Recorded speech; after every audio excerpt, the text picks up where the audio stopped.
Hi welcome to our channel. ప్రస్తుతం మనతో పాటు దాము బాలాజీ గారు సీనియర్ జర్నలిస్ట్, వారితో ఒకసారి మాట్లాడదాం. నమస్కారం సార్. నమస్తే.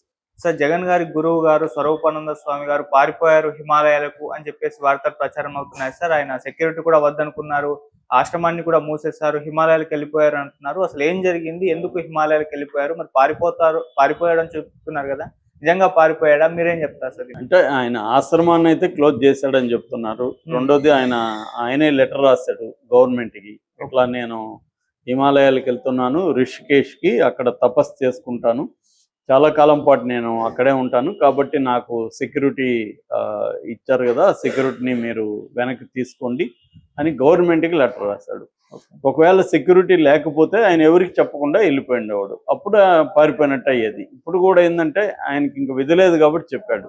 అంటే ఆయన ఎందుకు నిజంగానే అంటే ఇప్పుడు సెక్యూరిటీ వద్దు, ఆశ్రమం కూడా క్లోజ్ చేస్తానంటే పర్మనెంట్గా ఖాళీ చేసుకొని హిమాలయాలకు వెళ్ళిపోయాడా, అక్కడే ఉంటాడా? ఎందుకంటే ఆయన ఇప్పుడిప్పుడే రానని చెప్తున్నాడు. అంటే ఇక్కడ ఉంటే ఇంకా తనకి ఏమన్నా కేసులు పెట్టి అరెస్టులు ఏమన్నా చేస్తారని భయపడ్డా అనేది ఇప్పుడు చర్చ అనమాట.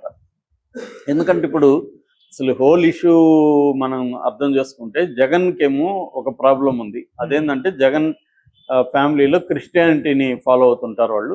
కాబట్టి జగన్ క్రిస్టియన్, హిందువులకి వ్యతిరేకి అన్న ఒక ముద్రని బలంగా తెలుగుదేశం కానీ, బీజేపీ కానీ, జనసేన కానీ గట్టిగా తీసుకొచ్చాయి. దానివల్ల జగన్కి డ్యామేజ్ మొదలైంది. ఇతను క్రిస్టియానిటీని ప్రోత్సహిస్తున్నాడు, క్రిస్టియన్ ప్రీస్టులకి డబ్బులు ఇస్తున్నాడు, తిరుమలని కూడా క్రిస్టియానిటీగా కన్వర్ట్ చేస్తున్నాడు, హిందూ దేవాలయాల మీద దాడులు చేస్తున్నాడు, విగ్రహాలు ధ్వంసం, ఇలాంటి ఒక నెరేటివ్ని బలంగా ఈ మూడు పార్టీలు కలిసి తీసుకొచ్చాయి. దీన్ని కౌంటర్ చేయడానికి జగన్ స్ట్రాటజీ ఏంటంటే హిందూ గురువుల్ని ఆదరించడం, హిందూ పద్ధతుల్ని ఫాలో కావడం, హిందూ ఫెస్టివల్లో భార్యాభర్తలకు కలిసి కల్పించడం, సంక్రాంతి లాంటివి చేసుకోవడం, హిందూ ప్రీస్టులకు కూడా డబ్బులు ఇవ్వడం, ఇలాంటివి చేయడం మొదలుపెట్టాడు. అందులో భాగంగా ఈ విశాఖలో ఉండే శారదా పీఠం అయింది, దాని స్వరూపానందేంద్ర స్వామి సరస్వతి. సో ఆ స్వరూపానంద స్వామితో ఈయన స్నేహం చేయడం మొదలుపెట్టారు. స్వరూపానంద స్వామి కూడా మామూలుగా కొంతమంది స్వాములకి ఏంటంటే, మామూలుగా స్వాములు అంటేనే సర్వసంగ పరిత్యాగులు, అన్నిటినీ అంటే ఈ లౌకిక జీవితాన్ని కంప్లీట్గా పరిత్యజించి ధార్మిక దీంట్లో ఉండి ధార్మిక కార్యక్రమాల కోసం చేసేవాళ్ళు.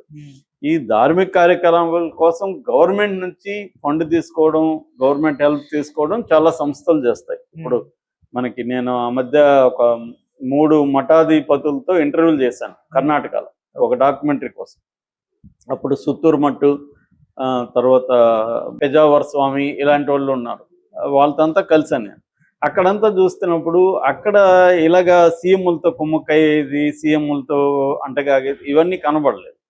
వాళ్ళు ఏంటంటే అక్కడ ఎడ్యుకేషన్ ఒక 200-300 ఇన్స్టిట్యూట్స్కి వాళ్ళు ఎడ్యుకేషన్ ఇస్తున్నారు పెట్టి పూర్ పీపుల్కి. అట్లాగే కొంతమంది హెల్త్ వేరే పెద్ద హాస్పిటల్తో వీళ్ళు టైఅప్ అయ్యి హెల్త్ సెక్టర్లో పూర్కి ఇస్తున్నారు.